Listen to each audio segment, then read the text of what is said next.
Hello ಎಲ್ಲರಿಗೂ ನಮಸ್ಕಾರ. ಯಜಮಾನ ಇಂದಿನ ಸಂಚಿಕೆಯಲ್ಲಿ ಏನಾಗ್ತಿದೆ ಅಂತ ನೋಡ್ಕೊಂಡು ಬರೋಣ ಬನ್ನಿ. ಅದಕ್ಕೂ ಮೊದಲು ಯಾರೆಲ್ಲ ನನ್ನ ಚಾನಲ್ಗೆ ಸಬ್ಸ್ಕ್ರೈಬ್ ಮಾಡಿಲ್ವೋ ಈ ಕೂಡಲೇ ಸಬ್ಸ್ಕ್ರೈಬ್ ಮಾಡ್ಕೊಳ್ಳಿ. ರಾಘು ಮನೆಯಲ್ಲಿ ಅವನ ದೊಡ್ಡಪ್ಪ ರಾಘುಗೆ ಫೋನ್ ಮಾಡಿ ಅವನ ಯೋಗಕ್ಷೇಮ ವಿಚಾರಿಸಿ ಮನೆಯವರ ಮುಂದೆ ರಾಘು ಕ್ಷೇಮವಾಗಿದ್ದಾನೆ ಅಂತ ಹೇಳ್ತಾನೆ. ಆಗ ಎಲ್ಲರೂ ಸಂತೋಷದಿಂದ ರಾಘು ಕ್ಷೇಮವಾಗಿ ಮನೆಗೆ ಬರಲಿ ಅಂತ ಅಂದ್ಕೊಳ್ತಾರೆ. ಇತ್ತ ರಾಘು ಝಾನ್ಸಿ ಮನೆಗೆ ಬಂದು ಮನೆಯಲ್ಲಿರುವ ಎಲ್ಲರನ್ನು ಕರೀತಾನೆ. ಆಗ ಎಲ್ಲರೂ ಬಂದಾಗ ತಾತ ಕೇಳ್ತಾರೆ, ಏನಪ್ಪ ರಾಘು ಜೋರಾಗಿ ಎಲ್ಲರನ್ನು ಕೂಗ್ತಾ ಇದೆಯಾ, ಏನು ವಿಶೇಷ ಅಂತ ಕೇಳ್ತಾರೆ. ಆಗ ರಾಘು ಝಾನ್ಸಿ ಮೇಡಮ್ಗೆ ಬಂದ ಅಪಾಯ ಮಿಂಜಿನಂತೆ ಹಾರಿ ಹೋಯ್ತಲ್ಲ, ಅದಕ್ಕೆ ಎಲ್ರಿಗೂ ಒಳ್ಳೆಯದಾಗಲಿ ಅಂತ ದೇವಸ್ಥಾನಕ್ಕೆ ಹೋಗಿ ಪೂಜೆ ಮಾಡಿಸ್ಕೊಂಡು ಬಂದಿದ್ದೀನಿ ಅಂತ ಹೇಳ್ತಾನೆ. ಆಗ ತುಳಸಿ ಅದಕ್ಕೆ ನೀನ್ಯಾಕೆ ಪೂಜೆ ಮಾಡಿಸ್ಕೊಂಡು ಬರಬೇಕು ಅಂತ ಕೇಳ್ತಾಳೆ. ಆಗ ರಾಘು, ನನ್ನ ಮೇಲೆ ಈ ಮನೆ ಅನ್ನದ ಋಣ ಇದೆ, ನನಗೆ ಕೆಲಸ ಕೊಟ್ಟು ಹಣ ಕೊಡ್ತಾ ಇರುವ ಈ ಯಜಮಾನಿ ಚೆನ್ನಾಗಿರಬೇಕು ಅಂತ ಹೇಳಿ ದೇವಸ್ಥಾನದಿಂದ ತಂದ ವಿಭೂತಿಯನ್ನು ಎಲ್ಲರ ಕೈಯಲ್ಲಿ ಕೊಟ್ಟು, ಝಾನ್ಸಿ ಮೇಡಮ್ನ ಕಾರು ತನ್ನಿಂದ ತಾನೇ ಬ್ರೇಕ್ ಫೇಲರ್ ಆಗಿದ್ದಲ್ಲ, ಅದನ್ನು ಬೇಕಂತಲೇ ಯಾರೋ ಮಾಡಿಸಿದ್ದಾರೆ ಅಂತ ಹೇಳ್ತಾನೆ. ಅದನ್ನು ಕೇಳಿ ಎಲ್ರಿಗೂ ಗಾಬರಿ ಆಗುತ್ತಾರೆ. ಇತ್ತ ಝಾನ್ಸಿ ತಾಯಿಗೆ ಅಲ್ಲಿದ್ದವರು ತೊಂದರೆ ಕೊಡೋದನ್ನು ನೋಡಿ ಅವರನ್ನು ನನಗೆ ತೊಂದರೆ ಕೊಡಬೇಡಿ, ದೇವರು ನಿಮಗೆ ಒಳ್ಳೇದು ಮಾಡಲ್ಲ, ನಿಮ್ಮ ಪಾಪದ ಕೊಡ ತುಂಬಿದ ಮೇಲೆ ನೀವು ನಾಶ ಆಗ್ತೀರಾ, ದಯವಿಟ್ಟು ನನ್ನನ್ನು ಇಲ್ಲಿಂದ ಬಿಟ್ಬಿಡಿ ಅಂತ ಎಷ್ಟೇ ಬೇಡ್ಕೊಂಡ್ರು ಅವರು ಅವಳನ್ನು ಬಿಡದೆ ನಿನ್ನ ಮಗಳ ಮದುವೆಯಾಗೋವರೆಗೂ ನೀನು ಇಲ್ಲೇ ಇರಬೇಕು, ಅಲ್ಲಿವರೆಗೂ ನಿನ್ನನ್ನು ಬಿಡುವುದಿಲ್ಲ ಅಂತ ಹೇಳ್ತಾರೆ. ಆಗ ಅವಳು ಈ ಮದುವೆ ಯಾವತ್ತೂ ನೆರವೇರುವುದಿಲ್ಲ, ಆ ತುಳಸಿ ಆಸೆ ನೆರವೇರಿಸುವುದಕ್ಕೆ ಆ ದೇವರು ಎಂದೂ ಬಿಡುವುದಿಲ್ಲ ಅಂತ ಹೇಳಿದಾಗ ಅವರು, ನಿನ್ನನ್ನು ಮತ್ತು ನಿನ್ನ ಮಗಳನ್ನು ಕಾಪಾಡೋಕೆ ಯಾರಿದ್ದನೂ ಸಾಧ್ಯವಿಲ್ಲ, ನಮ್ಮ ತುಳಸಿ ಮೇಡಮ್ನನ್ನು ಎದುರು ಹಾಕೊಂಡವರು ಯಾರೂ ಉಳಿಯೋದಿಲ್ಲ ಅಂತ ಹೇಳ್ತಾಳೆ. ಇತ್ತ ರಾಘು, ಈ ನಿಮ್ಮ ಕೈಯಲ್ಲಿರುವ ವಿಭೂತಿಯನ್ನು ಬ್ರೇಕ್ ಫೇಲ್ಯೂರ್ ಮಾಡಿದವರು ಯಾರು ಅಂತ ಗೊತ್ತಾಗುತ್ತದೆ. ನಾನು ಪವಾಡ ಪುರುಷರನ್ನು ಭೇಟಿ ಮಾಡಿ ಮಂತ್ರಶಕ್ತಿಯಿಂದ ಪೂಜಿಸಿರೋ ಈ ನಿಂಬೆಹಣ್ಣು ತಂದಿದ್ದೀನಿ. ಈ ನಿಂಬೆಹಣ್ಣನ್ನು ಕಟ್ ಮಾಡಿ ಇದರ ರಸವನ್ನು ನಿಮ್ಮ ಕೈಯಲ್ಲಿರುವ ವಿಭೂತಿ ಮೇಲೆ ಹಾಕಿದಾಗ ಯಾರು ತಪ್ಪು ಮಾಡ್ತಾರಲ್ವೋ ಅವರ ವಿಭೂತಿ ಬಣ್ಣ ಹಾಗೆ, ತಪ್ಪು ಮಾಡಿರಲ್ವೋ ಅವರ ವಿಭೂತಿ ಬಣ್ಣ ಹಾಗೆ ಉಳ್ಕೊಳ್ಳುತ್ತೆ, ಆದರೆ ತಪ್ಪು ಮಾಡಿದವರ ವಿಭೂತಿ ಬಣ್ಣ ಕೆಂಪು ಬಣ್ಣವಾಗಿ ಬದಲಾಗ್ತದೆ ಅಂತ ಹೇಳ್ತಾನೆ. ಆಗ ತುಳಸಿ, ನಿನಗೆ ಮಾಡೋಕ್ಕೆ ಬೇರೆ ಕೆಲಸ ಇಲ್ಲ, ಅದಕ್ಕೆ ಹೀಗೆ ಮಾಡ್ತಾ ಇದೆಯಾ, ನಿನ್ನಂಥ ವೇಸ್ಟ್ ಫೆಲೋ ಜೊತೆ ಕೂಡಿ ನಮ್ಮ ಟೈಮ್ ಹಾಳು ಮಾಡೋಕ್ಕೆ ನಮಗೆ ಇಷ್ಟ ಇಲ್ಲ, ಎಲ್ಲರೂ ಹೋಗೋಣ ಬನ್ನಿ ಅಂತ ಅಲ್ಲಿಂದ ಹೊರಡೋಕೆ ನಿಂತಾಗ ರಾಘು ಎಲ್ರಿಗೂ ಅಲ್ಲೇ ನಿಲ್ಲುವಂತೆ ಹೇಳಿ ನಿಂಬೆಹಣ್ಣಿನ ರಸವನ್ನು ಎಲ್ಲರ ಕೈಯಲ್ಲಿ ವಿಭೂತಿ ಮೇಲೆ ಹಾಕ್ತಾನೆ. ಆಗ ಪ್ರಣವ್ ಕೈಯಲ್ಲಿರೋ ವಿಭೂತಿ ಬಣ್ಣ ಕೆಂಪು ಬಣ್ಣಕ್ಕೆ ತಿರುಗುತ್ತದೆ. ಅದನ್ನು ನೋಡಿ ಎಲ್ಲರೂ ಗಾಬರಿ ಆಗ್ತಾರೆ.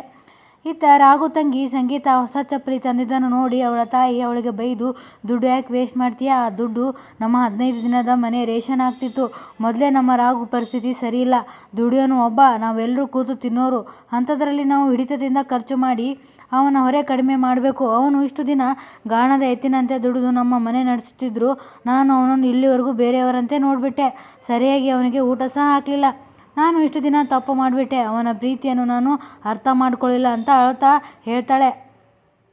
ಆಗ ಸಂಗೀತ, ನನ್ನ ಫ್ರೆಂಡ್ ನನ್ನ ಚಪ್ಪಲಿಯನ್ನು ಇಷ್ಟಪಟ್ಟಿದ್ಲು, ಅವಳಿಗೆ ಚಪ್ಪಲಿ ಕೊಟ್ಟು ದುಡ್ಡು ಇಸ್ಕೊಂಡು ಬರ್ತೀನಿ ಅಂತ ಹೇಳಿದಾಗ ಅದಕ್ಕೆ ಅವಳ ತಾಯಿ, ಈ ಸಲ ಏನೋ ಆಸೆ ಪಟ್ಟು ತೊಗೊಂಡಿದ್ಯಾ, ಆ ಚಪ್ಪಲಿ ನೀನೇ ಇಟ್ಕೋ, ಇನ್ನು ಮುಂದೆ ಹಾಗೆ ಮಾಡಬೇಡ, ಹೆಚ್ಚು ಹಣ ಖರ್ಚು ಮಾಡಿ ರಾಘುಗೆ ಒತ್ತಡ ಹಾಕಬೇಡ ಅಂತ ಮಗಳಿಗೆ ಬುದ್ಧಿ ಹೇಳ್ತಾಳೆ.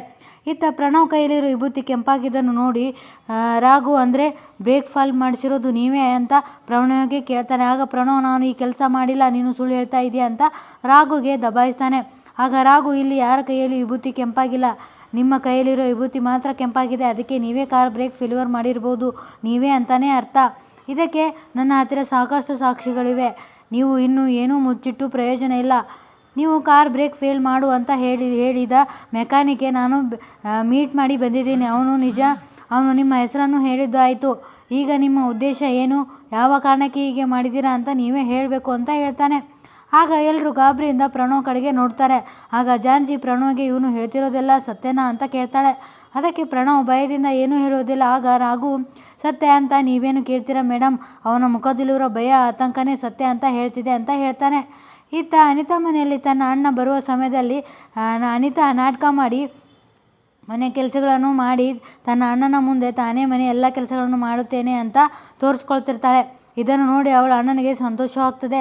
ಅವಳ ತಾಯಿ ಮತ್ತು ಅಣ್ಣ ಇಬ್ಬರು, ನಮ್ಮ ಅನಿತಾ ತುಂಬ ಬದಲಾಗಿದ್ದಾಳೆ, ಮನೆ ಎಲ್ಲ ಕೆಲಸಗಳನ್ನು ಮಾಡುತ್ತಾಳೆ, ತನ್ನ ಅತ್ತಿಗೆಯ ಜೊತೆ ಹೊಂದಾಣಿಕೆಯಿಂದ ಇದ್ದಾಳೆ, ಅವಳು ಸರಿ ಹೋಗಿದ್ದಾಳೆ, ಇನ್ನು ಮುಂದೆ ಎಲ್ಲ ಒಳ್ಳೆಯದೇ ಆಗುತ್ತದೆ ಅಂತ ಮಾತಾಡ್ಕೊಳ್ತಿರ್ತಾರೆ. ಇದನ್ನು ನೋಡಿ ಪಲ್ಲವಿಗೆ ಬೇಜಾರಾಗುತ್ತೆ. ಇತ್ತ ಪ್ರಣವ್, ಈಗ ನಾನು ಸತ್ಯ ಒಪ್ಕೊಳ್ಳೋದನ್ನು ಬಿಟ್ಟು ಬೇರೆ ಯಾವ ದಾರಿನೂ ಇಲ್ಲ ಅಂತ ಮನಸ್ಸಿನಲ್ಲೇ ಅಂದ್ಕೊಳ್ತಾನೆ. ಆಗ ತುಳಸಿ ರಾಘುಗೆ, ನೀನು ಎಲ್ಲ ನಾಟಕ ಮಾಡ್ತಿದ್ಯಾ, ಮೊದಲು ನೀನೇ ಒಬ್ಬ ದೊಡ್ಡ ಮೋಸಗಾರ, ನೀನೇನು ನನ್ನ ಮಗನ ಬಗ್ಗೆ ಮಾತಾಡ್ತಿದ್ದೀಯಾ, ಅವನೇಕೆ ಬ್ರೇಕ್ ಫೇಲ್ಯೂರ್ ಮಾಡ್ತಾನೆ, ಅದರಿಂದ ಅವನಿಗೇನು ಸಿಗುತ್ತೆ? ನನ್ನ ಮಗ ಒಬ್ಬರನ್ನ ಕೊಲೆ ಮಾಡೋ ಮಟ್ಟಕ್ಕೆ ಹೋಗೋನು ಅಲ್ಲ. ಇವನು ತಾಯಿಗೆ ತಕ್ಕ ಮಗ. ಯಾವುದೇ ಕಾರಣಕ್ಕೂ ಅವನು ತಪ್ಪು ಮಾಡೋಕ್ಕೆ ಸಾಧ್ಯನೇ ಇಲ್ಲ.